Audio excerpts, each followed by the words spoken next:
Ini adalah salah satu kegiatan sosialisasi sertifikasi yang digelar oleh Dinas Kebudayaan dan Pariwisata Kabupaten Bogor terhadap para pelaku dan pengelola wisata yang ada di wilayah Kecamatan Parung Panjang, Kabupaten Bogor.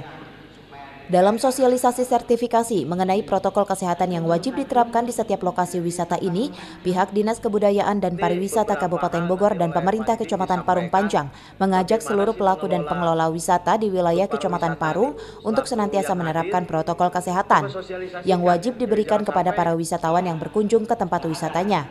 Sosialisasi sertifikasi ini dilakukan untuk menginformasikan dan memberikan kepada para wisatawan bahwa tempat-tempat wisata yang dikelola oleh para pelaku dan pengelola wisata telah memenuhi kelayakan sesuai sertifikasi protokol kesehatan. Program pemerintah dalam hal ini Kementerian Pariwisata dan Ekonomi Kreatif untuk memberikan jaminan kepada wisatawan bahwa usaha pariwisata itu layak untuk dikunjungi karena aman karena menerapkan pola hidup bersih yang dimaksud dengan yang dituangkan dalam CHSE ini, Pak. Ya memang sertifikasi itu di era COVID sekarang itu diharuskan.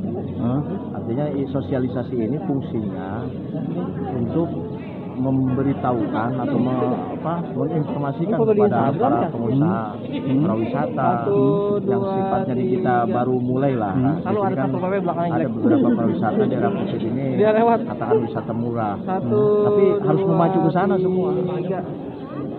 Istilahnya jangan sampai tidak ditempuh itu karena di sana udah syarat dan ketentuannya udah jelas di dalam HSCE. Dengan adanya sosialisasi sertifikasi tentang protokol kesehatan ini, diharapkan tingkat kunjungan wisatawan ke wilayah Parung Panjang, Kabupaten Bogor bisa kembali meningkat, seiring dengan telah tersedianya keamanan melalui penerapan protokol kesehatan yang disediakan oleh para pelaku dan pengelola wisata.